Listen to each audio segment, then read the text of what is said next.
your package every day has to bring many different aspects of life to your readers. I mean, we have, well, that's a 68 page paper. Sometimes we go up to 80 or 88 pages, and there are different sections. We will cover the arts, we will cover books, we will cover music, we will cover theatre, we will cover business, and as I've said, we will cover health and education in many different ways. We're a small newspaper. We don't have the resources of the big institutions, the big newspaper institutions in the big cities. We have about 40 journalists on our staff. The big papers in Dublin would have maybe 200 journalists.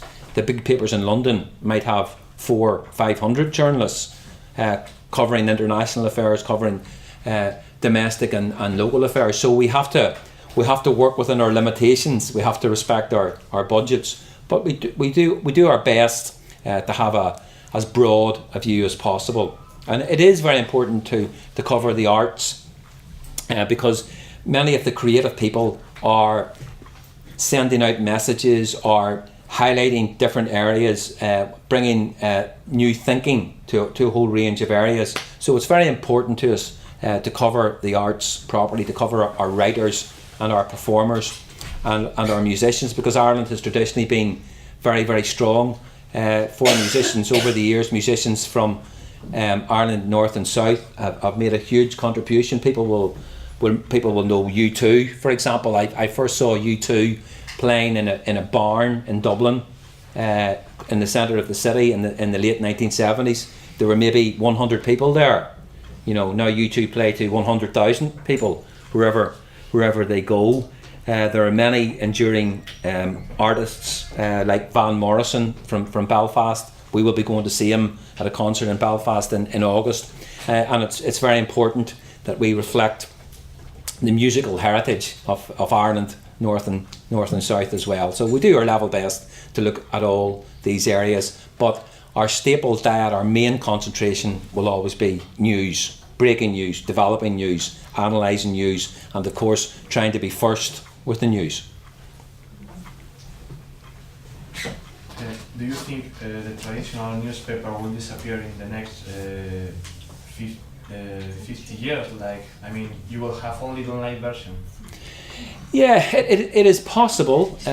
It is certainly possible that the traditional printed newspaper will be, replaced by the online newspaper, which you read through your mobile or through your tablet.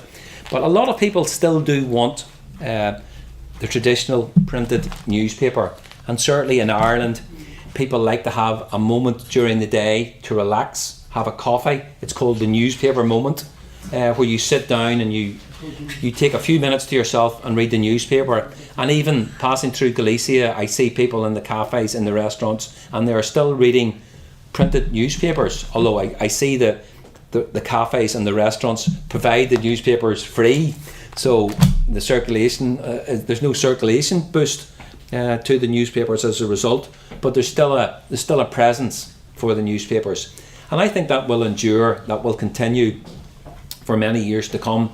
But there will be less readers of the printed edition.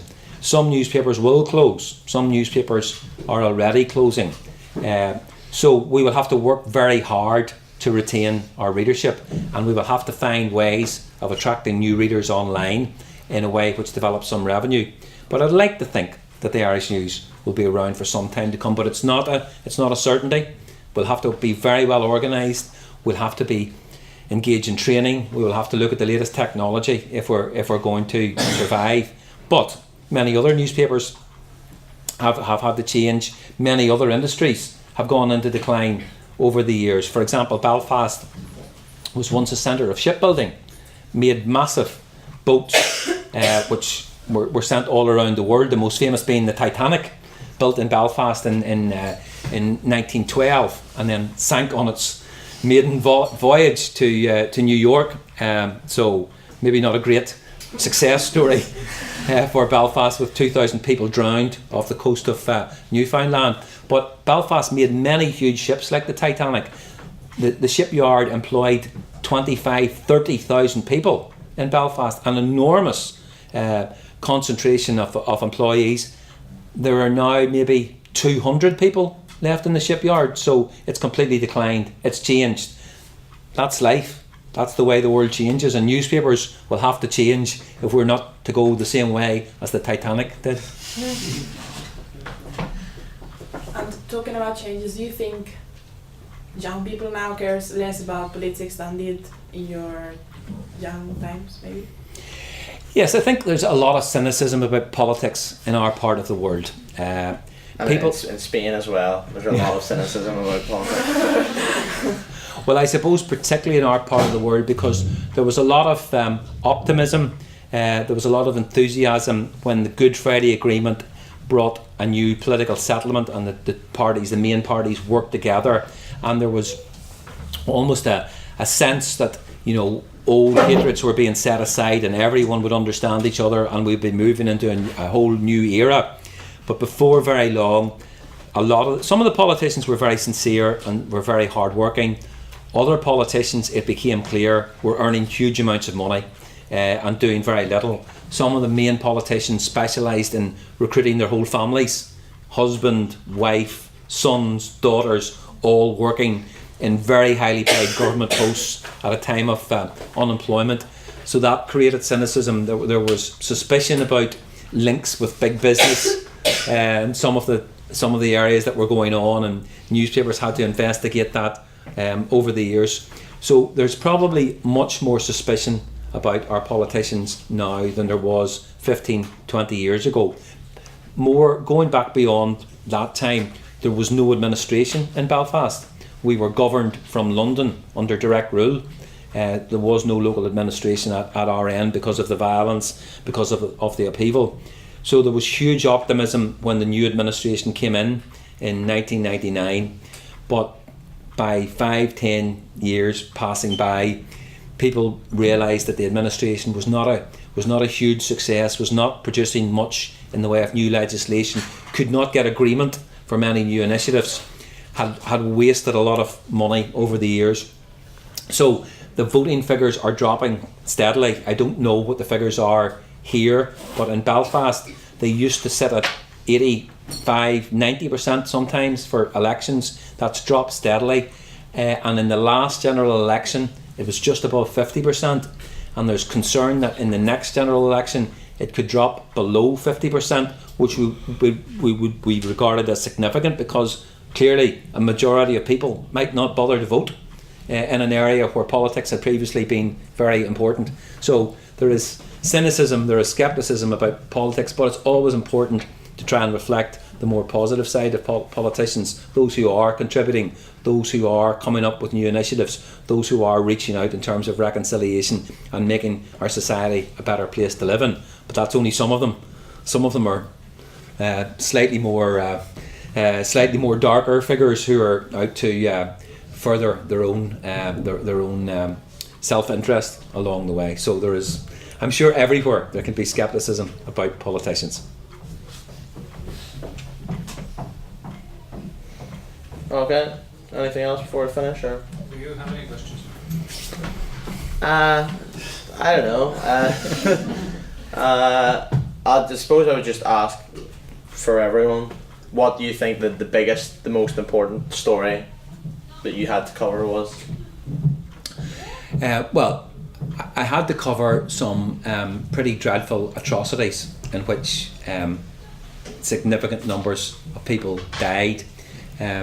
The worst atrocity that I had to cover was just after the Good Friday Agreement, which was supposed to end the violence, and there was a bomb in a town called Omagh, which is about an hour's drive from Belfast, and they had been intending to bomb the centre of town but not to kill people, but they made a horrendous mistake and their bomb exploded prematurely and 30 people died. Included among those who died were a group of Spanish students who were on an exchange visit in the area and were on a day out in the town, and I think 5-6 Spanish students died in that explosion in 1998. So that was a really terrible day, and there have been other terrible explosions which have killed significant numbers of people, which they were all big stories that we had to cover along the way. And there were big stories, such as when some members of the IRA came to Spain and were attempting to crossed into Gibraltar in 1987, and were attempting to bomb British soldiers in Gibraltar, but they were intercepted when they crossed the border by undercover British soldiers, and they were shot dead in contested circumstances. The British side said they had guns and they had access to a bomb. It turned out that they did not have guns and they did not have a bomb with them, but some days later explosives were found in a car in a garage in Malaga, and they had clearly been planning to bring a bomb to Gibraltar, but they were shot before they could plant their bomb.